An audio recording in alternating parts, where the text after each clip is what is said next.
joining us. I would love to introduce you to our presenter this afternoon, Amy Machechko. She has served as the Health and Wellness Coordinator for the Talawanda School District in Oxford, Ohio since 2006. Her primary responsibilities include chairing the Health Coordinating Council, which ultimately seeks to minimize the non-academic barriers to student learning through policy, practice, programming efforts, all that fun stuff that I'm sure you guys know a lot about as well. Her work really focuses on multiple facets of wellness, specifically drug prevention, as well as mental, social, emotional health.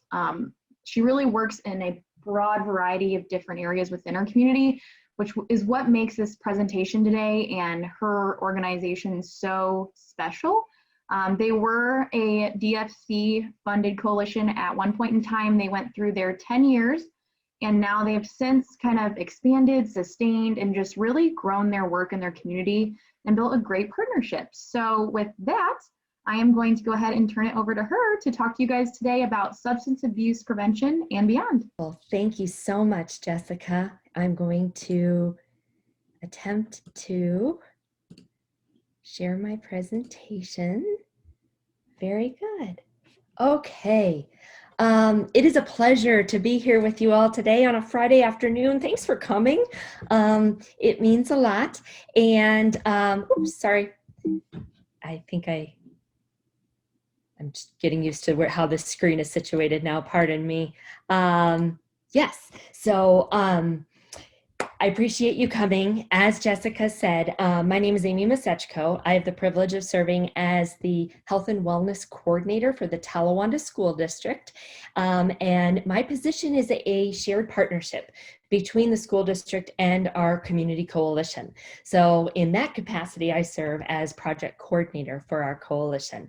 And I'm really excited to be here today, as Jessica said, to share with you how our coalition and really part of our sustainability plan was to expand beyond just a focus on substance abuse prevention and then specifically offer two examples today of how we are working alongside residents here in the Oxford area who truly are the experts in their community, but they've invited us to be a part of walking alongside them to build a healthier community. So without further ado, our community, Oxford, Ohio, is located in the very southwest corner of the state of Ohio, and our service area includes the city of Oxford and 4 surrounding townships. It's about 144 square miles. At one time, it was the largest geographic area of a school district in the state. So our boundaries are that of the Talawanda School District. We are a rural area, and we are home, and very proudly, of Miami University, who has around 19,000 students. The city of Oxford itself has approximately 7,000 full-time students, or excuse me, 7,000 full-time residents. So you can definitely see how when the students are here, our community demographics and dynamics change, and it's a beautiful relationship as we will talk about. There we go. So let's go back. So real briefly, our coalition's roots go back to around 1996, when in the state of Ohio, there was an initiative that was sponsored by Ohio Parents for a Drug-Free Youth and then our First Lady, Hope Taft. It was called the Ohio 19. And there were 19 institutions of higher education that came together and all had common concerns around issues associated with high-risk alcohol consumption on college campuses.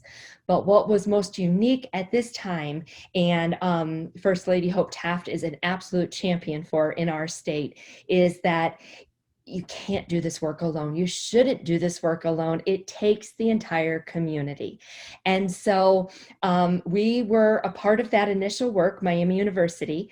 And in 1997, Miami University received their first grant from the Ohio Department of Alcohol and Drug Addiction Services, now the Ohio Department of Mental Health and Addiction Services, to really focus on this campus community collaborative to address high-risk alcohol use. And so we received our first grant from them in 1997. And that really got the community excited about what is the potential. And so it was then that we coalesced as a community and under Miami's leadership applied for drug-free communities funding in 2000. As Jessica shared, we were so fortunate to receive funding for the full 10 years to really focus intentionally as a campus community on underage and high-risk alcohol use. So in writing for the second 5 years, so around 2005, we really thought about the fact that we need to have systems in place that can sustain the life of this particular grant. And that really looked at the school district, Miami, and then the general community. It was out of this work that my position was created when the coalition, the school district came together to realize we need a point person for prevention within the schools. And around the end of DFC funding, we were tasked by our leadership team to create 3 different models of what sustainability could look like. And we brought community leaders to the table. We had conversations about where the new home of the coalition would reside. Miami University had served as the fiscal agent for the Drug-Free Communities Grant, and we were so grateful for that. But was it time that we looked outside of Miami for another home for the coalition to really show that this is not just a Miami thing, this is a community effort? And so we kind of came up with these 3 models. Do we want a fully funded, full-time staff coalition, which is what we had? Would we be okay with partial funding, kind of a hodgepodge, budget with part-time staff?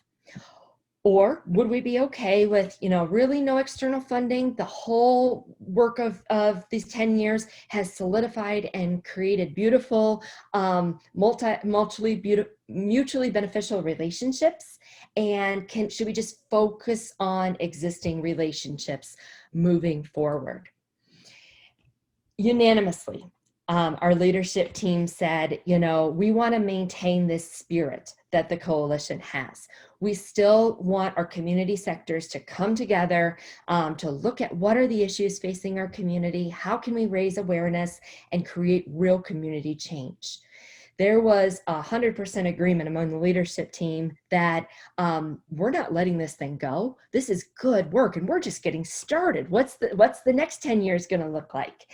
And it was really beautiful to see how the community took ownership of the work once it wasn't tied to one specific funding source. And we really saw this as an opportunity. And it really got our wheels spinning in terms of what's the coalition look like? What is this next 10 years going to bring to us? We didn't know, and it took us a while, but it was exciting nonetheless. So one of the first things we did is kind of rebranded ourselves. We created a new logo for the next 10 years of our work. We established a vision that together we are building a healthier community. And our mission really was going to focus on people taking action to promote this healthier community by making the healthiest choice the easiest choice. And you'll see throughout, that is our tagline. And it really gets at the root of environmental strategies, right? We want to provide awareness. We want to provide education. But how is it that we're going to look at access and barriers and consequences and physical design change and policy change so that it's the easiest thing to do if you want to make the healthiest choice? And this was exciting to us. And I hope you'll see throughout the presentation that this is really what we hone in on and focus on. So the key question we had here as a community to grapple with, we are a coalition for a healthy community. What makes a healthy community? What is the new focus going to be of our work? And it was very timely for us that around this time when we were grappling with this question is when the Affordable Care Act came into play and said that any nonprofit hospital system needs to conduct a community health needs assessment every 3 years in order to maintain that nonprofit status. And we had, through the work of the coalition over the first 10 plus years, had a wonderful relationship with our local hospital, McCullough Hyde, and they obviously were going to do the assessment, but we're very concerned about, do we have the capacity to then create that implementation plan and implement it? And is there another process or vehicle within our community that can assist with that?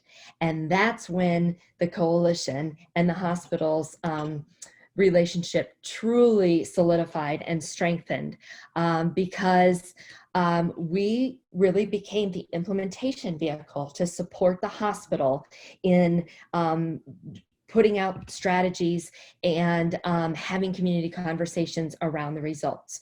2012 was the first time that we did this assessment, and we've done it every 3 years. The top 3 concerns and issues that come up every 3 years are the same. They've changed priority order, but in general, alcohol and other drug use, there's still work to be done.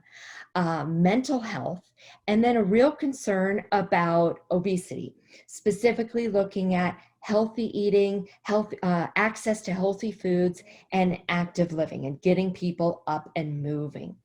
So it was then that we said, this is it. This is going to be our work. And we can help, move the needle in these areas to support the hospital. So we established new work groups based upon our local public health priorities. This was amazing. And I always say we weren't necessarily financially well off during this time. However, we were people power rich, right? We engaged new members, folks in the community that maybe drug and alcohol prevention just wasn't their passion or spark, but mental health, yes. I want to come to the table, or healthy eating and active living. So it brought about new energy, new expertise, new resources to the table, opened us up to new grant opportunities, frankly, and it was exciting. But I think it's important to note, our funding ended in 2010. This assessment, we got the results in 2012. Some of our work groups didn't start right after that. It did not happen immediately. This was not something that, and I don't want to portray that in any ways, that like we had all the answers. We didn't. It was a process, and but we went through it together as a community. So we had a new structure. Previously, our leadership team, they were, representative of all the sectors based upon the DFC guidelines, and they were really the doers, right? Now we have the leadership team that was acting in more of an advisory capacity. However, the majority of our leadership team's members also serve on our work groups. And so we created the 3 work groups, each with being a priority area based upon the hospital's community health needs assessment, and have since implemented work groups specific to sustainability of the coalition, and strategically looking at cultural competence in all of the work that we do. So real briefly, we are continuing our work with alcohol and other drug prevention. It is absolutely vital. It is something that we've made, we can demonstrate outcomes in, but obviously, as you all know, things are changing constantly, and we're working to put the strategies in place that can continue to make a difference in a sustainable manner. So what I'd like to just briefly share are some of our newer initiatives in this area, really with a focus on expanding primary prevention. So we have, the coalition has helped fund and implement the PACS Good Behavior game as a primary prevention strategy in our elementary schools, and then provides training in PACS Tools, which is a strategy that is specific to youth program workers and families.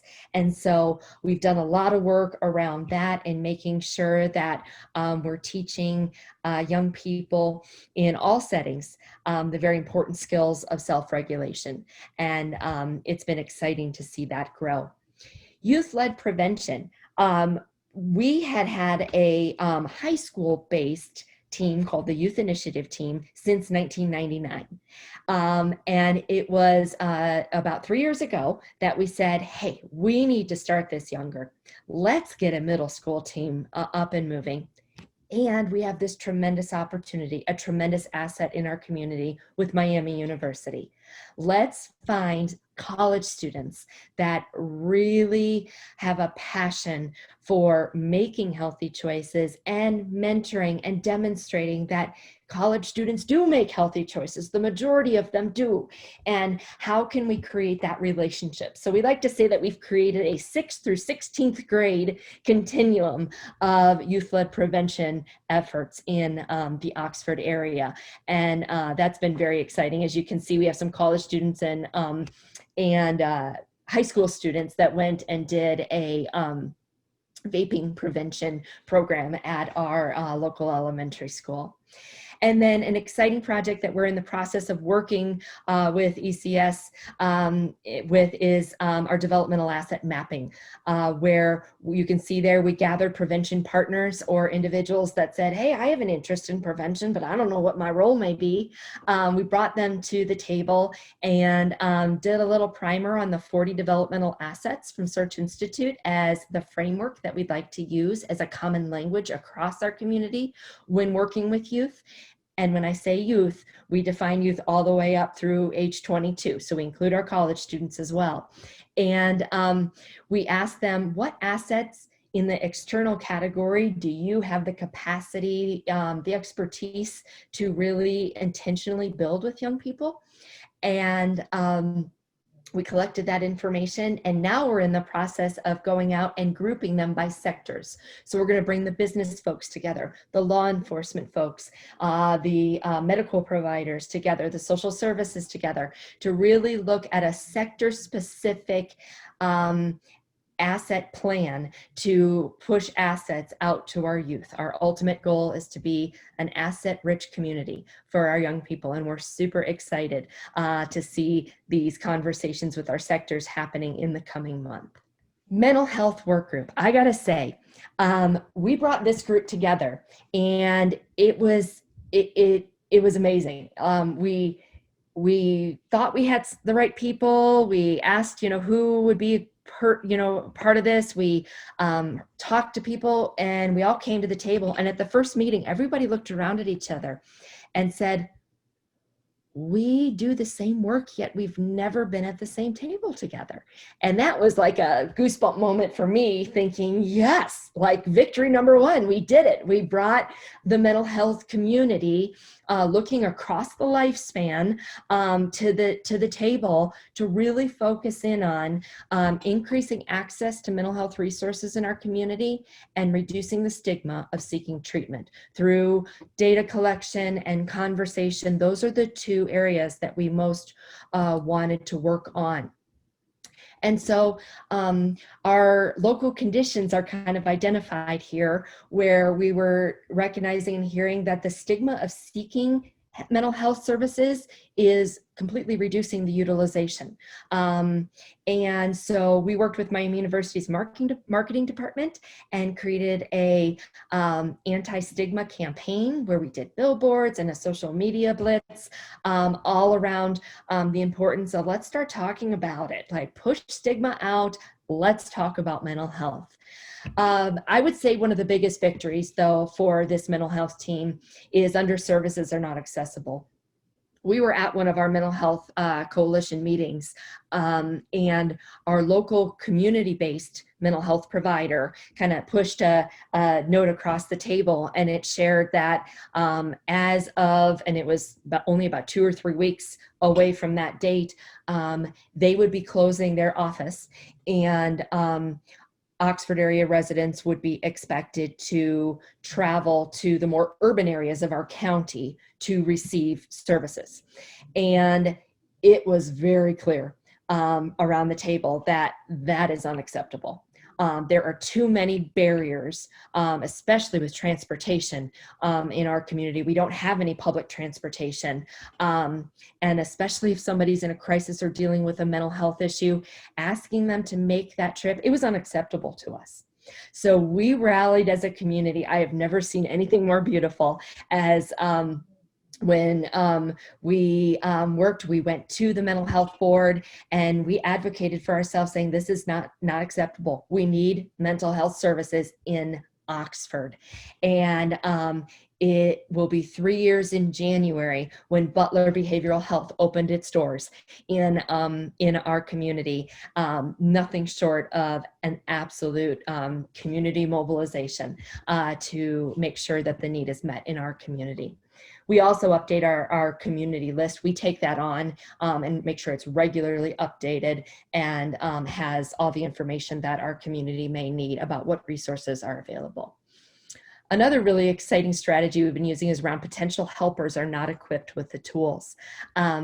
Obviously, there's only so many therapists and psychiatrists that can be in a community, but we recognize through the power of mental health first aid trainings that the layperson, just like CPR training, can help provide the support, the non-judgmental listening skills until we can get that person to professional services if that's what's required. So to date, we have trained over 700 individuals in our community in mental health first aid. We believe this is a strategy where potential helpers just need the skills, and we can de-escalate folks and help people get connected to services. Perinatal mental health. We had a community member who came to us and said, I'm not finding anybody in terms of a physician or a mental health provider that feels comfortable dealing with postpartum depression. What can we do about this? And as we talked to our therapists, as we talked to our physicians, they echoed the same thing. No, this is an area that I just don't feel competent in. So we brought in and hosted a training, and since have updated resources, support groups, and a whole part of our site devoted to perinatal mental health. And then finally, our partnership with our Oxford Police. The Oxford Police Department is, I appreciate them and the leadership so much for recognizing the importance of mental health in the work that they do. And they have been striving to have 100% of their sworn officers mental health first aid trained. And we have assisted with that. We are in conversations about what else can we do to support during this trying time. And it's been a really awesome partnership, and I'm excited that they look to us as that resource in our community. Active living and healthy eating. This is where was a new area for us, but we knew it was important. Our community health needs assessment told us it was important. So we really want to look across the lifespan, and we formed a work group that was very excited about this work. The first thing we wanted to focus on is access to movement, reducing barriers. We want activities at no cost. And limited transportation and making sure that everyone has access to movement. So that's included instituting yoga in the park here in our community, which as you can see, has quite a draw from June through September every year. The farmers market is right nearby. It's just this aura of wellness uptown, and I love it. Walking and activity challenges, giving out free pedometers, engaging our school-age children, our seniors, everybody in between. And as you can see down here, it may think, oh, challenge, what can that do? What long-term outcomes can you see? But a senior in our community actually shared with us that she was a person that tended towards depression and procrastination. And just by giving her a pedometer and challenging her to get her number of steps in over day, she now feels that this is part of her overall health plan. And I think that's pretty powerful in a way that we're encouraging our residents. And walk and bike to school days. And that's just a small part of our over safe routes to school initiative. But it is pretty exciting to see families walking and biking. And we even encourage people, if you live too far out, drive partway in and then walk the rest of the way. It gets a lot of traction and generates a lot of excitement within our community. I could not do this presentation without sharing a very close friend of mine, Rox the Fox. When we started into this active living, healthy eating work, we looked to a community in Nevada, Missouri. They had a mascot for their work. And we kind of got excited about that, because our vision is we want our mascot on menus that point to the healthier choices people could make. We want, in any time, healthy activities, we want our mascot there. So people make that connection. And so we hosted a contest actually in our middle school. And an 8th grader came up with the concept of Rox the Oxford Fox.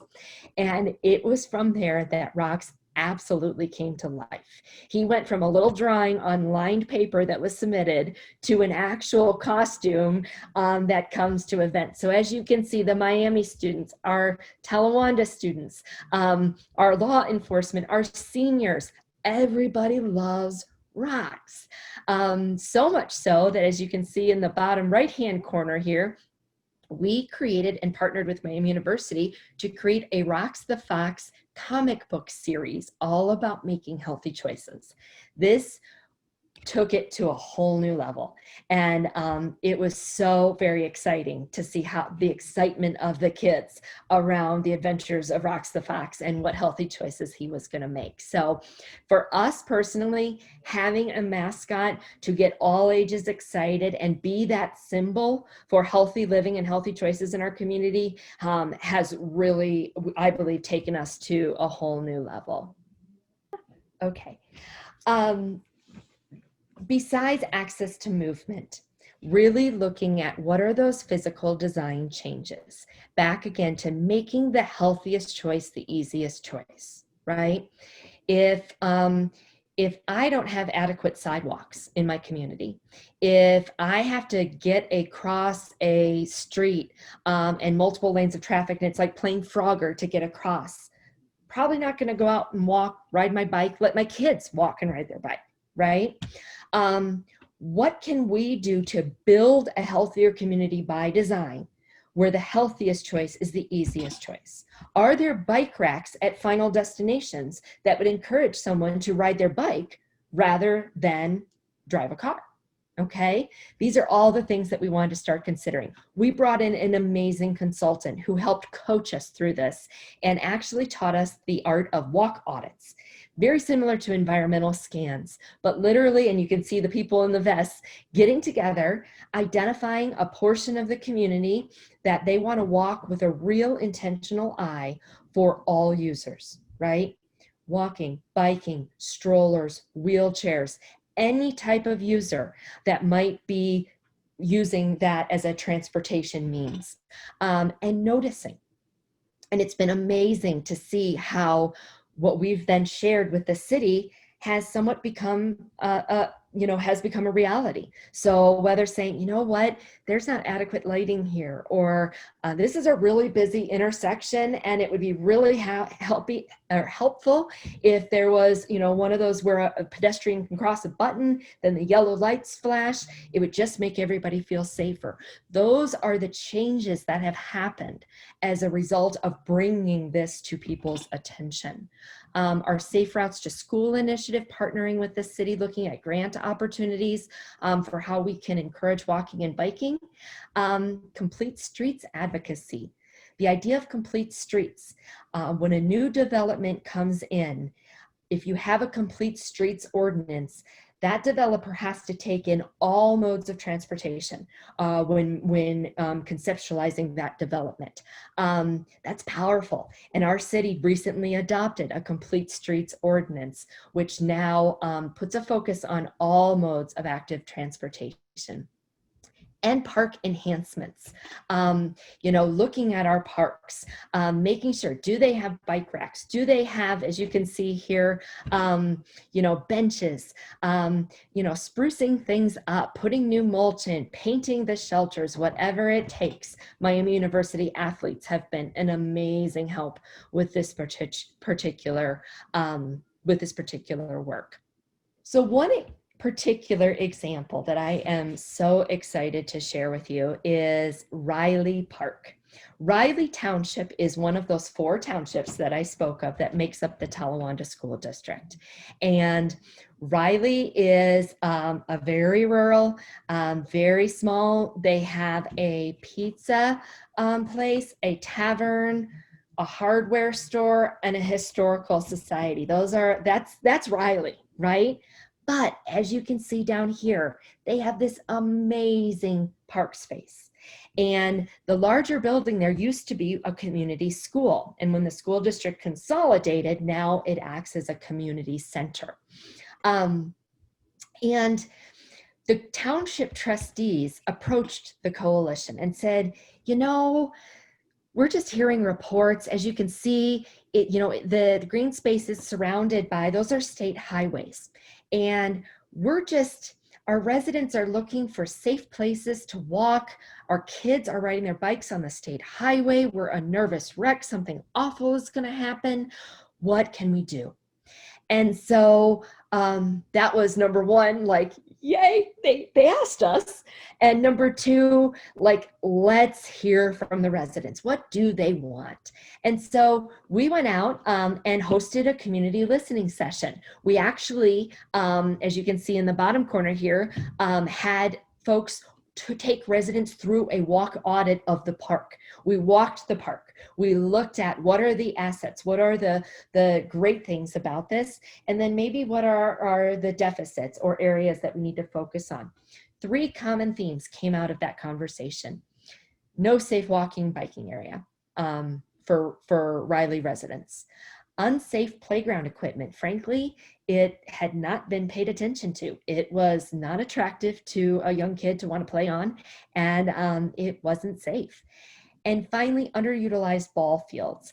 This picture is taken after 2 of the fields have been redone, as I'll talk about in a second. In the back corner, you can see one field that is completely grown over.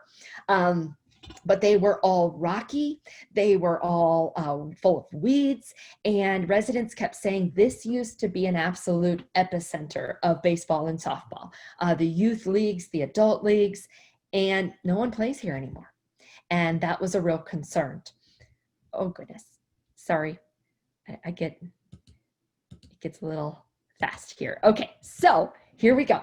So together, we worked with residents. We worked with the trustees. We had amazing funding opportunities from Interact for Health around the Cincinnati area, but they put us in touch with other folks. The Cincinnati Reds and their community fund actually came out and helped us redo our fields.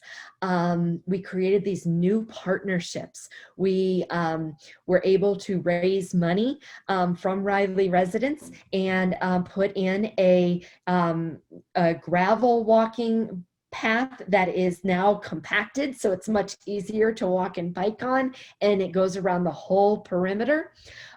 We installed new playground equipment, as you can see. And we hosted, you know, a groundbreaking. We brought everyone together to celebrate this. Another really significant part of this project was, you know, we were focused, and we have our focus on drug and alcohol prevention as well. And we really said, you know what, this has potential to be such a vibrant park with people of all ages. We want this to have be a tobacco and vape free park. And the number of people that said, this is rural Ohio, you're never going to make that happen. There were many of those. But I believe it was with the relationship that we had created with the trustees. We basically said, we're Coalition for a Healthy Community, and part of being a healthy community is creating safe spaces where tobacco is not an option. And it was pretty powerful to see the trustees, and I think they had been convinced by the work that had taken place that that needed to happen, and they unanimously passed that ordinance for this particular park. So as a coalition, we really have a new vision for parks. They are such a hub of wellness. I believe that a park can communicate a community's values around wellness, right? And so whether it's policies related to tobacco use, whether it's opportunities for all ages, we are in the process of raising money now and installing adult equipment at the playgrounds. It's so easy, and I'm guilty myself of, you know, when my kids are playing on the playground, sit on the bench and, you know, look at my phone, right? If we want the whole community to be active, we got to get everybody up and moving. So we are looking at the installation for the first one here at Riley, but hopefully installing adult equipment throughout all of our parks. We've installed kiosks to communicate information, especially out in Riley. Internet access, cell service is not good. And good old-fashioned flyers on a kiosk are a way of communication. And so these are all the visions we have based upon our work and our learning at Riley about what our parks can look like in the greater Oxford area. Finally, I want to share a little bit about a particular example of how we've used an asset-based approach with a local apartment complex. Quick background, we have a HUD housing complex here in the city limits that is adjacent to Kramer Elementary School. So I provide this to show you Kramer Elementary School, and then the brown rooftops. Those are the 86 units of this HUD housing complex. It's very interesting. I've never seen anything so powerful regarding physical design in my life.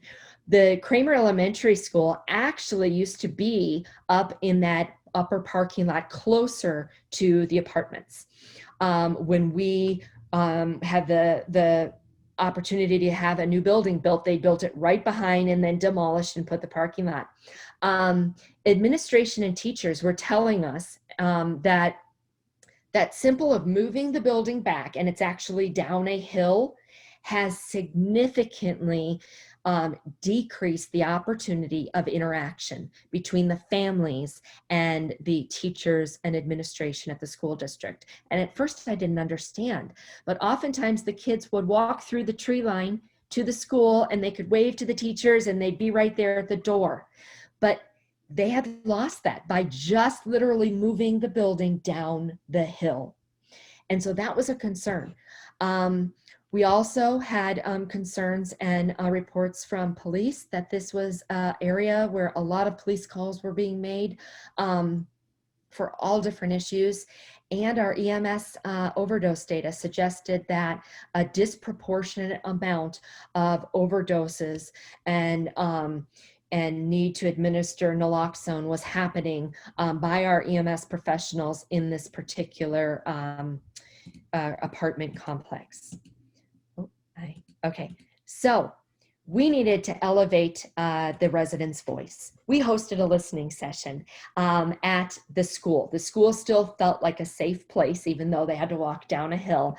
But we needed to hear from residents. We had 15 residents attended. Epiphany Community Services was so gracious and helped facilitate these listening sessions for us. But we wanted it to focus on the assets and solutions, right? So we asked, what do you like about living in your community? Where do you go for help? What do you want to change? And then what do you want outsiders to do and not to do?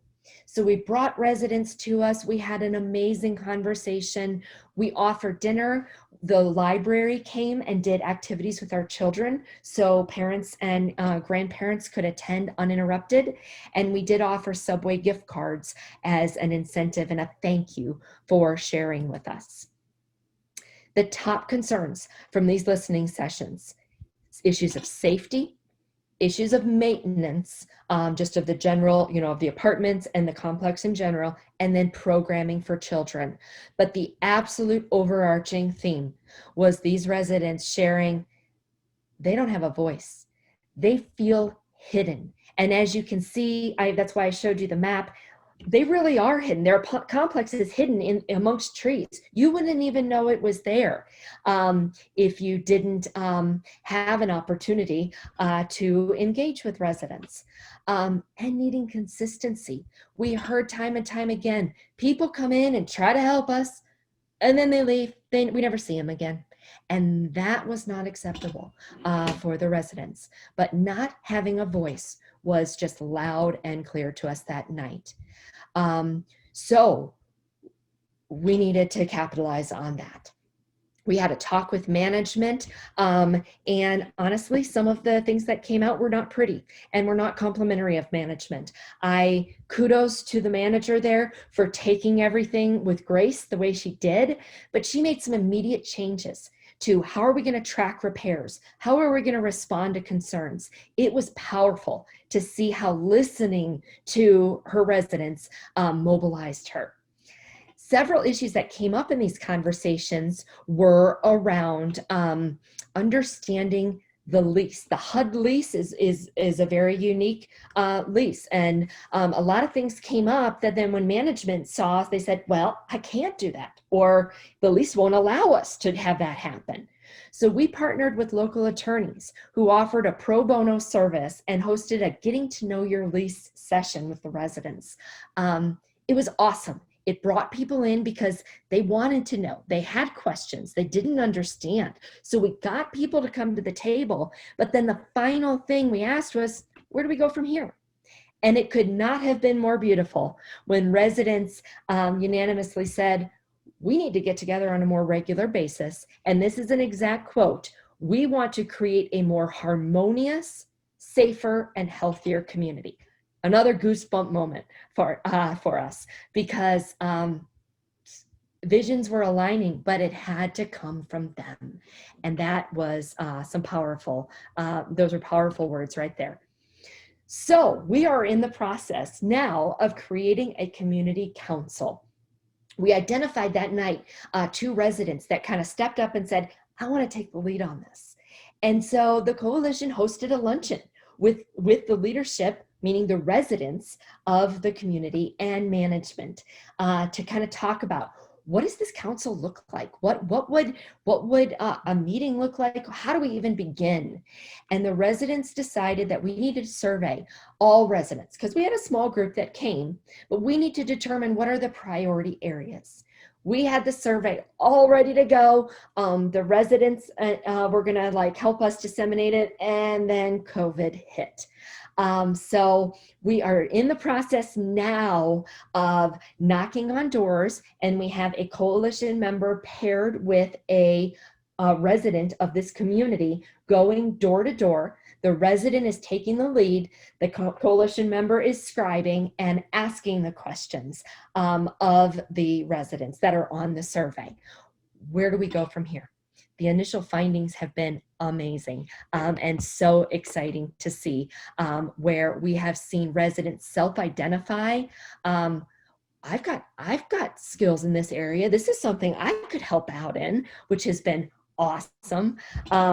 And many other ideas and thinking outside the box on how we can build a healthier community. And I have to share these two quotes from the residents. Number one is from a resident. She emailed our mayor this after she saw some of those physical changes happening with maintenance issues, saying that I've never seen so much effort, outreach, and understanding. And I think that understanding piece is what excites me the most. And then finally, one of our residents that is serving as a leader, that is walking around asking people what they think. When we went to her and said, okay, how should we do this? You know, her response is, I can't believe you asked me what I think we should do. Just the opportunity to have a voice, which is what we heard on that very first time, and for the engagement of the residents has been the absolute most powerful piece of this all. Finally, the Kramer Breakfast Club. The teachers have really taken this under their wing, and to address that disconnect between our teachers and administrators and the families. Wednesday mornings before school, administration and teachers walk over and get the students and meet with the students and have a kind of a caravan over. It's increased that caregiver interaction.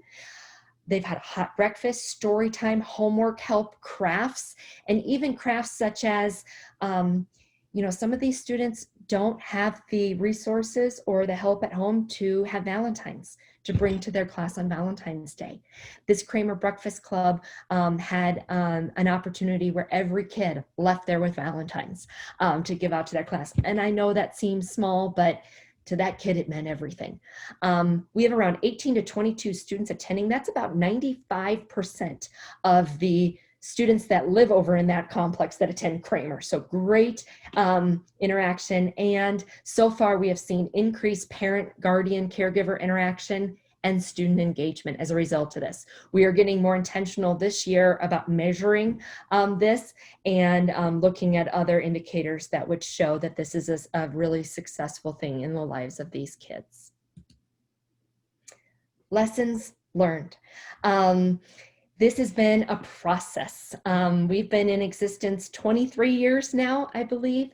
It takes time. And as I said, even our vision of exploring other areas of public health, it took time to figure out what that looked like and how to mobilize that. Champion versus shared leadership. Very early on in our coalition, we had our staff folks who were the champions, right? And when those champions departed for other job opportunities, whatever it was, it really made us self-reflect on, it can't be dependent on one person. We have to have this shared leadership model. But having a shared vision for the community has been the game changer, I think, for us, because we want a healthier community. So do so many of the community partners. But when we coordinate with our efforts, great things are happening. But it's also been important to stay true to our vision and what the needs assessment has told us. With a name of Coalition for a Healthy Community, we get a lot of requests, a lot of emails, a lot of, hey, you guys might want to support this initiative, or hey, could you help us with this? It could go very broad very quickly. So we've had to stay true to substance use prevention, mental health, and obesity prevention as our three buckets that our work lies in. Balance between marketing, the coalition, and the partners. This also happened very early on to us. And I think it's a fine balance, because after our 10 years, one of the things we realized is we've made these connections and our community partners are doing great things, but nobody knows about the coalition. And so it's that fine balance of, you know, giving the coalition the marketing it deserves, but also the partners. And I think that's been something we're still working on for sure. Multiple funding sources and fiscal agents, you know, going from one large grant to now multiple grants, multiple community members. It can get messy at times. We have multiple fiscal agents as well, but we've constantly worked at how to streamline that process. And then finally, just like the Riley project, just like our apartment complex project, doing with the residents. That's been the powerful thing. They are the experts in their communities. They know the needs. We're here to be the cheerleaders on the side and support them in any way that we can. With that, and Jessica, I apologize, I don't know if we have time. We do have a video. I don't know if we have time to share it or not, but this video was a vision of ours to try to share the work that's happening in our community out on a broader scale. Yeah, we can share it really. I want to answer Liz's question, I think, really quick, because she's the only one that's put one in the chat so far. Please. And then if anyone else has questions, continue to feel free to put them in the chat for us. But Liz's question was more, I guess, she said, how do all these healthy choice options fit into a DFC grant? So I don't, maybe if you want to just briefly elaborate on how you guys were able to move from that DFC to more of a broader approach, considering the healthy options, the mental health aspect and all that. Yeah, absolutely. I mean, one of our former coalition members, I think, said it best, you know, protective factors are protective factors are protective factors. Risk factors are risk factors are risk factors, right? And so while the funding during our DFC time was specific to substance abuse prevention and specifically looking at youth, we recognize that, you know, looking at environmental strategies to address a certain risk factor or a certain protective factor in our community, you were going to hit also on issues of mental health, of making healthy choices around food. It's all interconnected. So while our focus during the DFC time was very much on youth and substance abuse, specifically alcohol, we wanted to expand to these other areas just because our community's needs assessment said that's what our community needed. But I truly believe and see time and time again, as we're demonstrating with you know, our asset-based mapping work and everything, that it's all interconnected. As we're seeking to build a healthier community within this apartment complex, it's gonna look at it and make out, you know, hopefully address outcomes in the areas of substance use, mental health, and you know, opportunities for healthy living. Awesome. There was another question that came up from Jackie. She said, first said, great presentation. Do you have any evaluation of outcomes of addressing the protective and risk factors, i.e. alternative activities, and so on? Yes, and we do, and I would be happy to maybe we could chat about those later, because I don't have information at my fingertips. But yes, we do have you know, through our student drug use survey, very robust information. We've been doing that since 2000, that has shown that we're moving in the right direction, and specifically pulling out those protective factors and then using those protective factors in all areas of our work.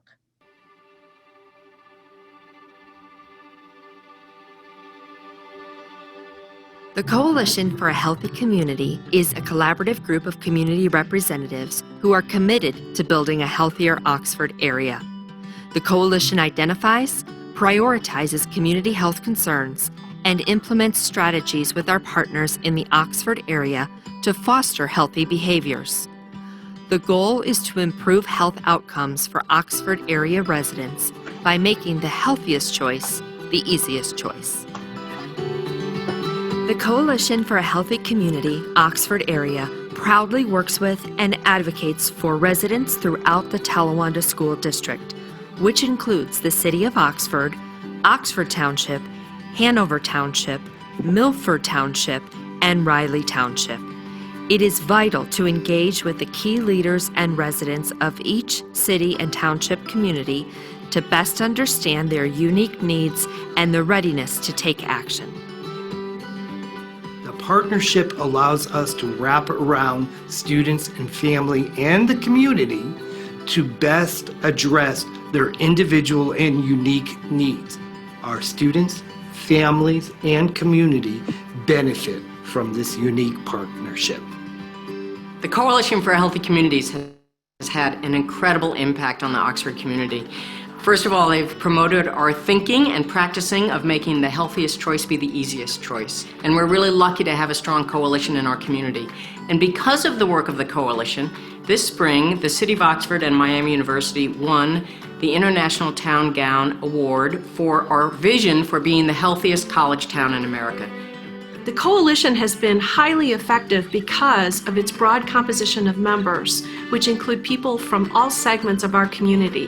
Miami University, the City of Oxford, Talawanda Schools, McCullough Hyde Hospital, Oxford Police and EMS, and the faith community.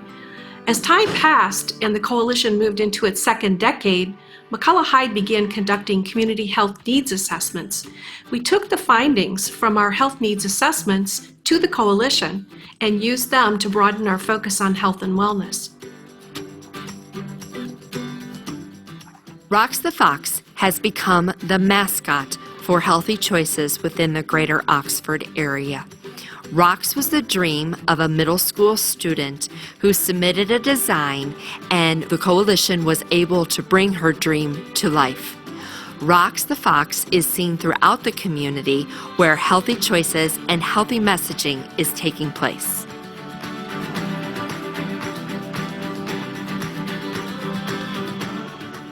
Health and wellness is so incredibly important to our entire community that it really takes a village. Well, in this case, it takes a city and a university to work together. And that means all aspects of that, from the school district to law enforcement, the hospitals, members of the community themselves as individuals, and we already talked about the impact of the university. It's really something that we want to work on together. We love doing together, and we are really striving together to make that healthiest community, both for the city and for the university.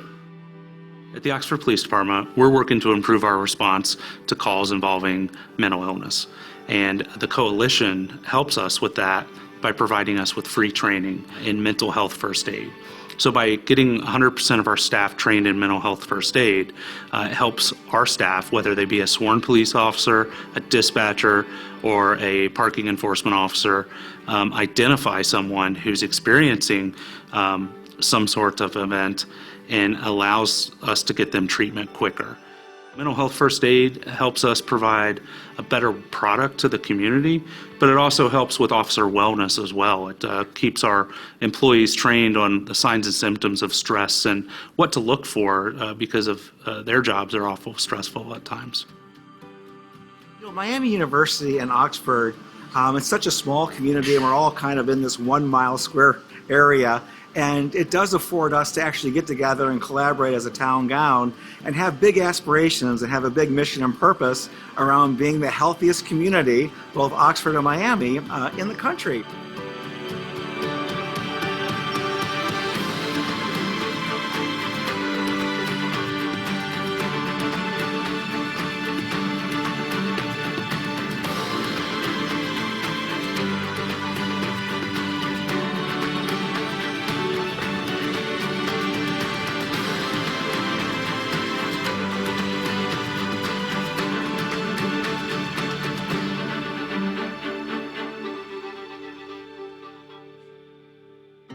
The mission of the coalition is to have people take action to promote a healthier community. Thanks to the collaborative group of community representatives who are committed to building a healthier community, we are working to make the healthiest choice the easiest choice for Oxford area residents.